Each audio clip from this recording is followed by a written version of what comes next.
Hello everyone, welcome to the channel. मैं हूं दीपक Jain and अब हम उस मोमेंट पे खड़े हैं कि अब यहाँ से हमारे पास आईबीपीएस पीओ प्रीलिम्स के लिए 35 से 45 दिन अप्रोक्स शेष रह गए हैं। तो अब जो हमारी यहाँ से स्ट्रेटजी होगी ना, वो काफ़ी ज़्यादा मायने रखेगी, क्योंकि यहाँ पे एक कैंडिडेट का फिर डगमगा जाता है कि सर अब यहाँ पे हमें प्रीलिम्स का पढ़ना हो कंटिन्यू करना है या हमें मेंस का कंटिन्यू करना है या दोनों को बैलेंस करके चलना है। ठीक है, क्योंकि यहाँ पे देखो, एक तो क्या होगा ना कि हर एक कैंडिडेट की सिचुएशन अलग होगी, तो काफी सारी चीजें कैंडिडेट टू कैंडिडेट वेराई करेंगी। इसलिए हम ओवरऑल कवर करते हुए चलेंगे कि किस तरीके से यहाँ से आपको टारगेट करना है, ताकि आप सिर्फ अपने प्रीलिम्स नहीं, अपना मेंस नहीं, इवन आप इंटरव्यू तक के लिए पूरा तरह से प्रिपेयर हो जाए। तो चलिए वीडियो को यहाँ से स्टार्ट करते हैं। सबसे पहला डाउट जो कि मैं एग्जाम कैंडिडेट पूछ रहे हैं कि सर एसबीआई पीओ और आईबीपीएस पीओ मॉक में हमारे मार्क्स काफी ज्यादा कम आ रहे हैं। ठीक है, और स्पेशली पैटर्न चेंज होने के बाद से तो और ही ज्यादा थोड़ा सा डिस्टर्ब हो गया हमारे जो कंसिस्टेंसी थी उसमें भी। तो सबसे पहले तो पहला डाउट क्लियर करो कि क्या हो रहा है ना गाइज, कि जो भी बंदे या जो भी टेस्ट सीरीज हैं जो कि आपको मॉक प्रोवाइड कर रही है, वो ऑलरेडी जानती हैं, वो 6-7 साल के पैटर्न देख चुकी है कि किस तरीके से आईबीपीएस पीओ या एसबीआई पीओ नए नए पैटर्न पे क्वेश्चन पूछ देता है, किस तरीके से वो ट्रिकी क्वेश्चन पूछता है, किस तरीके से वो फंसाने वाले क्वेश्चन पूछता है। और अगर ऐसे 4 क्वेश्चन भी आ गए ना और बंदा उनमें फंस गया तो आगे के क्वेश्चन अपना बिगड़ जाते हैं। इसलिए मॉक वाले आपको प्रिपेयर करते हैं वर्स्ट कंडीशन के लिए। तो इसलिए मॉक में मार्क्स देख के खुद को डिमोटिवेट मत फील कराओ। अगर आपको खुद का लेवल जांचना ही है ना, तो आप प्रीवियस ईयर मॉक उठा लो।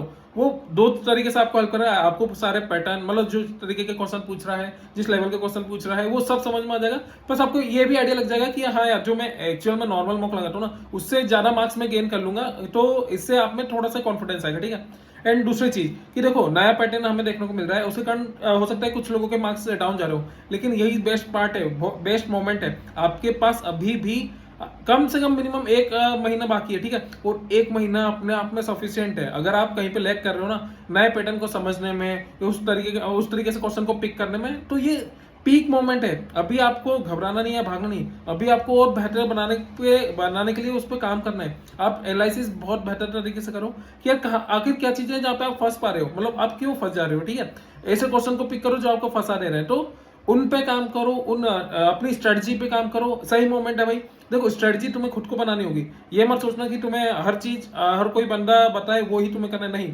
बहुत सारी चीजें हैं जो तुम खुद से गलती करो, खुद से सीखोगे, खुद से आगे बढ़ोगे, तो वो चीजें साथ में चलने देना। इसके अलावा जो गाइडेंस और जो बोलते हैं ना कि आपके लिए इंपॉर्टेंट पॉइंट्स है, वो हम सब कवर करते हुए चलेंगे। जो मेरी स्ट्रेटजी है वो एग्जाम सेंट्रिक तो होती है, साथ ही में वो कैंडिडेट सेंट्रिक भी होती है।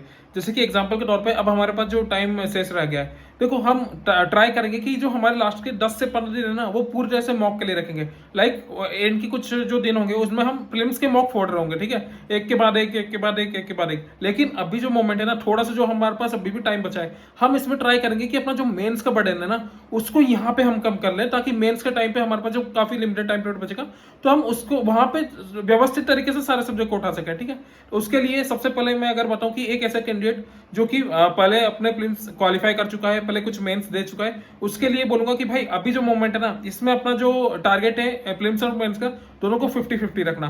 वो इसलिए क्योंकि आप ऐसा नहीं है कि प्रीलिम्स को पूरी तरह से स्किप कर दो, और ऐसा भी नहीं कि आप प्रीलिम्स को बहुत बेहतर तरीके से नहीं जानते। नहीं भाई, अगर आप प्रीलिम्स क्वालिफाई कर चुके हो ना, तो आपको काफी अच्छे से पूरा अपना कोर्स, आपका कोर्स तो कवर है ही, आपकी प्रैक्टिस इस लेवल की हो चुकी है कि आपको बहुत ज्यादा लर्निंग वाले पार्ट पर फोकस नहीं करना।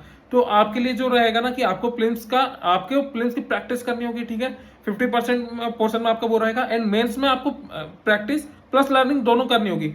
याद रखना, specially IBPS PO mains and SBI PO mains, इसमें मेंस में आपको बहुत ज्यादा मार्क्स तो छोड़ो, आपको बहुत ज्यादा क्या होता है ना कि आपने जो मॉक है ना, उन पर लाइन नहीं करना होता, क्योंकि यहाँ पे आपकी स्पीड बहुत ज्यादा मैटर नहीं करेगी। यहाँ पे आपकी जो अप्रोचेस है ना, आपकी जो बोलते हैं आपके कॉन्सेप्ट्स हैं, वो बहुत ज्यादा मायने रखेंगे। तो उनको बिल्डअप करने के लिए ज्यादा लर्निंग वाले पार्ट पर कॉन्सेंट्रेट करना।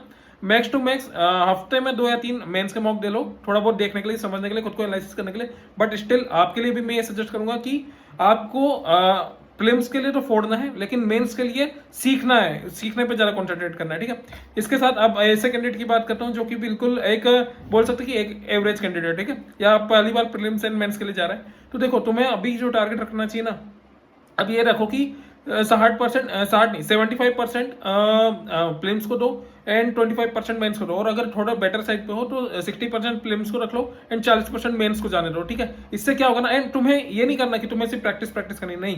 अगर आप पहली बार प्लेम्स दे रहे हो, पहली बार मेंस दे रहे हो, या फिर अभी अभी एक एवरेज कैंडिडेट हो, तो तुम्हें अपने जो प्लेम्स है ना उसमें लर्निंग और प्रैक्टिस दोनों को साथ में चलने देना होगा, क्योंकि आप मॉक आपके प्लेम्स में भी थोड़े कम मार्क्स आ रहे होंगे, तो आपको प्रैक्टिस करनी है, वहां से अपनी गलतियां निकालनी है, सुधारनी है, कौन से टॉपिक है जहां वीक जा रहे हैं, फिर उसको उसके लर्निंग वाले पार्ट पे कूदना है, फिर वहां पे से अपनी कमी को दूर करना है, ठीक है। तो ये आपको प्रीलिम्स में अप्रोच रहेगी। मेंस में आपकी अप्रोच प्रैक्टिस की नहीं रहेगी, मेंस में भी आपकी अप्रोच सीखने की रहेगी, ठीक है। तो इस तरीके से एक मीडियम कैंडिडेट है उसको चलना होगा। एंड उसके अलावा अगर बात करूं बिल्कुल ही बिगिनर हो, तो भाई आपके लिए ये पेपर बहुत ज्यादा फोकस करने वाला नहीं है। आपके लिए आने वाले जो पेपर है ना उनको बहुत ज्यादा इंपॉर्टेंट, मतलब बहुत सही तरीके से टारगेट करना है, और उसके लिए जरूरी है कि यहाँ पे आप हड़बड़ी मत करना। यहाँ पे ऐसा ना हो कि आप बाकी बच्चों के साथ प्लेन्स और मेंस एक साथ उठा रहे हो और फिर अपना जो फाउंडेशन है वो प्रॉपर तरीके से आपका तैयार नहीं हो रहा हो, क्योंकि आपके exam line by line set होते हैं। तो इसके लिए बहुत ज्यादा जरूरी कि आप प्रॉपर तरीके से एक ही बार में तैयार हो। आपको जो फाउंडेशन है ना उसको स्ट्रॉन्ग करने पर ज्यादा कॉन्सेंट्रेट करना। आप पेपर जरूर देना ताकि आपको सीखने को मिले, देखने को मिले आपका लेवल क्या है, किस तरह के क्वेश्चन पूछ रहे हैं, लेकिन आपका जो टारगेट रखना, आरआरबी पीओ को रखना, आरआरबी क्लैरिकल को रखना, एसबीआई क्लैरिकल को रखना, इवन कर सकते हो तो आईबीपीएस क्लैरिकल को रख लेना, ठीक है। लेकिन सही वे में आगे बढ़ना, तो रिजल्ट अपने आप निकलेंगे, ठीक है। तो ये तो हमारी अप्रोच हो गई कि किस तरीके से हमें प्रीलिम्स और मेंस को लेते हुए चलना है, ठीक है। एंड जो मीडियम कैंडिडेट है ना, जिनके अभी मार्क्स कम आ रहे हैं प्रीलिम्स में, उनके लिए प्रीलिम्स के प्रैक्टिस पे ज्यादा टारगेट करना है एंड मेंस के लर्निंग वाले पार्ट पे, ठीक है। अब थोड़ा सा टॉपिक वाइज चीज़ों को देख लेते हैं। एग्जाम्पल के तौर पे अगर मैं क्वांट की बात करूं, तो देखो क्वांट में क्या हो रहा है ना कि कैंडिडेट डीआई पे बहुत ज़्यादा कंसंट्रेट करते हैं और अरिथमेटिक को पूरे से स्किप कर देते हैं। लेकिन एक इस चीज़ की अहमियत को समझो कि अगर आपको अरिथमेटिक आ गया ना तो डीआई अपने आप बनने लगते हैं। तो इसलिए बोल रहा हूँ कि पहले अरिथमेटिक को बहुत ज्यादा टारगेट किया करो, उसके बाद डीआई को उठाया करो। डीआई अपने आप बनने लग जाता है, ठीक है। आपके तरीके थोड़े से ऐसे रहते हैं कि आप लोग डीआई पे बहुत ज्यादा कंसंट्रेट करते हो और अरिथमेटिक स्किप कर देते हो। हमें किसी भी चीज को स्किप नहीं रखना है, याद रखना आप अपनी कमजोरियां खुद बनाते हो। अगर आप स्किप करने की जगह भले धीरे धीरे हल्के हल्के सीखते तो चलो, सीखते चलो ना, तो एक वक्त आएगा कि जो आपकी कमियां है ना वो आपकी कमियां नहीं रहेगी। लेकिन उसके लिए जरूरी है कि लगातार उन चीजों पर काम करते रहना, ठीक है, लगातार उसकी प्रैक्टिस करना। तो पहली चीज हम यहाँ पे अब यहाँ से जो क्वांट के लिए जाएंगे ना, तो देखो क्वांट के अब इस मोमेंट के लिए आप डीआई पे बहुत ज्यादा टारगेट करो प्रीलिम्स के लिए, लेकिन मेंस के लिए अरिथमेटिक वाले सेक्शन को उठाओ, ठीक है। इस तरीके से क्वांट को टारगेट करते हो। चलो रीजनिंग की बात करो, तो रीजनिंग में भी आपको सेम यही चीज करनी है कि आपको देखो आपको सिटिंग अरेंजमेंट और जो आपके पजल्स है ना उस पर बहुत ज्यादा फोकस करना है प्लेन्स के लिए, ठीक है। इनको प्रैक्टिस करो, इनको टारगेट करो, इनके मॉक लगाओ, इनके वीडियो देखो, इनको पीडीएफ से सॉल्व करो, ठीक है। ये चीज हो गई आपके प्लेन्स के लिए। लेकिन मेंस के लिए जो आपका मिसलेनियस वाला पार्ट है ना, अब मेंस में पजल में फंसने की बहुत ज्यादा ट्राई मत करो। अभी हमारे पास बहुत लिमिटेड टाइम है, तो वहां पे आप क्रिटिकल रीजनिंग से मार्क्स निकाल सकते हो। वहां पे आप जो मिसलेनियस है वहां पे से मेंस में मार्क्स निकाल सकते हो, ठीक है। हमें मेंस में सारे मार्क्स पे कॉन्सेंट्रेट करना ही नहीं है, हमें तो बस जरूरी जो मार्क्स है ना, जो गोल्डन अपॉर्चुनिटी वो छाट के निकालनी होती है। तो इसलिए बोल रहा हूँ कि आप फिलहाल पजल और उसमें फंसने की जगह आपके पास टाइम कम है। अगर आप ऑलरेडी प्रिपेयर्ड हो तो ऑलरेडी मतलब आई नो आप लोग कर लोगे, लेकिन अगर आप पहली बार जा रहे हो ना तो फिर आप अभी मिसलेनियस पे ज्यादा टारगेट करना एंड प्रीलिम्स के लिए पजल्स एंड सिटिंग अरेंजमेंट में, ठीक है।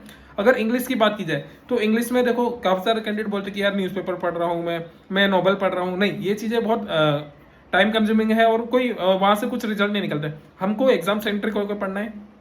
पहली बात तो एडिटोरियल उठाओ, क्योंकि आप इस बात की अहमियत को समझो कि जितनी बेहतर आप रीडिंग करना और उस मतलब जो भी आप रीड कर रहे हो उसको समझना सीख लोगे ना, उतने बेहतर तरीके से आप इंग्लिश के सारे क्वेश्चन बना पाओगे। भले आपका वो आपके रीडिंग कॉम्प्रहेंशन हो गया या फिर आपके पैराग्राफ्स हो गए या फिल इन द ब्लैंक्स वाले जो सेंटेंस होते हैं ना, ये सब करने के लिए आपको पता है सबसे पहली चीज तो क्वेश्चन को स्पीड में पढ़ना आना चाहिए। दूसरी बात उनको समझना आना चाहिए कि आखिर किस वे में बात कर रहा है, किस मतलब उसका टेंस का वो क्या है, प्रेजेंट में पूछ रहा है, पास्ट में बात कर रहा है, फ्यूचर में बात कर रहा है, या एक तरीके से थोड़ा सा ग्रामेटिकली अगर आप 120 रूल्स ऑफ ग्रामर भी कर लोगे ना तो आपको चीजें समझने में बहुत ज्यादा दिक्कत नहीं होने वाली। तो इसलिए बोल रहा हूँ कि मैं जो आप इंग्लिश के लिए प्रिपेयर कर रहे हो ना वो इस तरीके से करो। मॉर्निंग में एक एडिटोरियल सेक्शन रखो, 1.5 या 2 की स्पीड पर रखो, 15 मिनट 20 मिनट, बहुत ज्यादा नहीं। हमें बस थोड़ा थोड़ा कॉन्फिडेंस आने लग जाए। इंग्लिश में सबसे बड़ी दिक्कत हमारे कॉन्फिडेंस के साथ है, हम में कॉन्फिडेंस ही नहीं आ पाता, हमें लगता है कि हमें समझ में नहीं आ रही चीज़ें, लेकिन जरूरी है वक्त दो, अपने आप चीज़ें समझ में आएंगी। तो इंग्लिश में 15-20 मिनट एडिटोरियल को रख दो, 10 से 15 मिनट वोकेब के लिए रख दो, खुद से नोट डाउन करो वोकेब या प्रिंट आउट निकालो पीडीएफ पिछले 3 महीने 6 महीने की, वोकेब से कॉन्फिडेंस आएगा। वोकेब करो। दिन में ग्रामर के लिए 120 रूल्स बता चुका हूँ मैं, बता चुका हूँ कि आपको किस तरीके से एरर डिटेक्शन का एक वीडियो और एक वीडियो टॉपिक वाइज रखो। तो इस तरीके से इंग्लिश को 3 घंटे या 2.5 घंटे भी दोगे ना दिन में, तो अपने आप ही इंग्लिश कवर हो जाएगा, ठीक है। एंड बात करूँ जनरल अवेयरनेस या करंट अफेयर की, तो देखो गाइज, आपको करंट अफेयर के लिए 2 सोर्स फॉलो करने हैं। मॉर्निंग में एक वीडियो चलना है, इवनिंग में एक पीडीएफ। बहुत सिंपल सी अप्रोच होती है, इसमें कुछ ज़्यादा नहीं करना होता, लेकिन जो चीज़ मायने रखती है कि देखो आपने जैसे कि आज करंट अफेयर का वीडियो करा, ठीक है, अब कल क्या करना है ना कि कल का करंट अफेयर वीडियो उठाने से पहले आज के करंट अफेयर की पीडीएफ उठा लेना, जो कि आपने वीडियो देखा ना उसी की पीडीएफ उठाना, उसको रिवाइज करना, 10 मिनट मुश्किल से लगेंगे, एंड फिर आगे बढ़ना, ठीक है। इस तरीके से डेली रूटीन में करंट अफेयर को शामिल करना। 1.5 की स्पीड पर देखना, लाइव करंट अफेयर के वीडियो मत देखना, एंड पीडीएफ सेव करते चलना। अपना एक टेलीग्राम चैनल बना लेना जहां पे आपकी पीडीएफ सेव होती हो, ठीक है। इस तरीके से आपको सेव करते चलना है। आपको रिवीजन करना होता है मंथली, आपको फिर जब एग्जाम टाइम होता है तब हम जो आपको वीकली रिवीजन करना होता है करंट अफेयर का। इनके साथ ही जब आप एग्जाम टाइम पे होता है ना, तो आपको मंथली पीडीएफ से भी रिवीजन करना होता है। तो इस तरीके से आप करंट अफेयर में अपने जो मार्क्स है उसको बहुत ज्यादा इंप्रूव कर सकते हो। And current affair and English, ये 2 सब्जेक्ट ऐसे हैं जो आपको मिनिमम टाइम में मैक्सिमम मार्क्स गेन करके देंगे। अगर वो उनका लेवल इजी आपको डुएबल आ गया ना पेपर में, तो ये यकीन मानो आप, बस जरूरत है आपको प्रिपेयर होने की उस लेवल की, कि अगर आपका मोमेंट बना मार्क्स गेन करने का तो आप वहां से मार्क्स निकाल सको।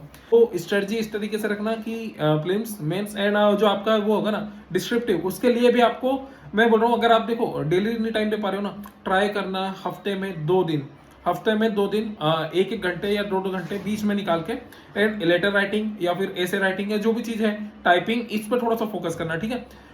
पूरा निगलेक्ट करना सही सॉल्यूशन नहीं होता है। हमेशा चीज याद रखना, काफी सारे कैंडिडेट इंग्लिश को पूरा निगलेक्ट करते हैं, काफी सारे कैंडिडेट करंट अफेयर को निगलेक्ट करते हैं, लेकिन यही आपके लूप होल से बन जाते हैं, ठीक है। तो स्टार्टिंग से ही अप्रोच ऐसी रखना कि यार छोड़ना कुछ भी नहीं है, भले हम उसमें कमजोर हैं लेकिन प्रैक्टिस साथ में चलेगी, तो आपकी अप्रोच ही आपको सिलेक्शन दिलाएगी। तो होप सो कि जो भी जानकारी आपको प्रोवाइड की हो वो आपको अच्छी लगी हो। एंड इसके अलावा जो भी आपके डाउट हो वो कमेंट बॉक्स में डाल देना कि आपको इस टॉपिक पे वीडियो चाहिए, या आपको कुछ भी अप्रोच की जरूरत हो, आपको कोई कंटेंट सोर्सेस कुछ भी डाउट हो, वो वीडियो को सेक्शन बॉक्स में कमेंट बॉक्स में डाल देना। एंड अगर वीडियो अच्छा लगा तो गाइस वीडियो को लाइक करना, चैनल को सब्सक्राइब करना मत भूलना। आपसे फिर मुलाकात होगी।